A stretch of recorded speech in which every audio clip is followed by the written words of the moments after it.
Welcome back to my channel Swing Lady. இன்னைக்கு அரைத்து வைக்கும் மிளகு ரசம் எப்படி பண்றதுன்னு பார்க்கலாம். இது எங்க கிராமத்துல பிரசவ ரசம் சொல்லுவாங்க. இதுல நம்ம பூண்டு, சுண்டவத்தல் எல்லாம் போடுறதுனால டெலிவரி ஆனவங்களுக்கு பால் ஊறுன்னு சொல்லுவாங்கங்க. வாங்க எப்படி செய்யறதுன்னு பார்க்கலாம். ஃபர்ஸ்ட் ஒரு பாத்திரத்துல சின்ன லெமன் சைஸ் புளிய ஊற வச்சுக்கலாம். கொஞ்சம் நல்லெண்ணெய் விட்டு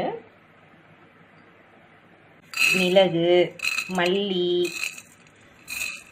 ஜீரகம், மிளகாய் வத்தல், பூண்டு, வெங்காயம் 4, கொஞ்சம் துவரம் பருப்பு சேர்த்துக்கங்க. இதெல்லாம் சேர்த்து வதக்கிடுங்க.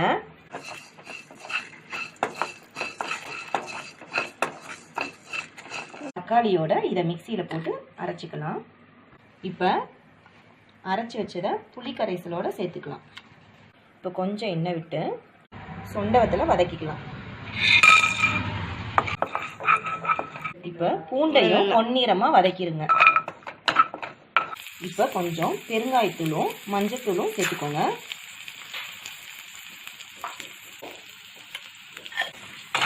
சுண்டாவது இதோட சேர்த்துக்கோங்க. புளி கரைசலையும் அரைச்சி வச்சிருக்கோம்ல அதுலேயும் எல்லாத்தையும் ஊற்றிக்கோங்க. இப்போ நம்ம புளி கரைசல் இதெல்லாம் ஊற்றிட்டோம். தேவைக்கேற்ப உப்பு, கொத்தமல்லியும் கருவேப்பிலையும் போட்டு இறக்கிடுங்க. இந்த ரசத்தை செஞ்சு பார்த்துட்டு எப்படி இருக்குன்னு கமெண்ட்ல சொல்லுங்க. சேனலை சப்ஸ்கிரைப் பண்ணாதவங்க சப்ஸ்கிரைப் பண்ணிடுங்க. தேங்க்யூ.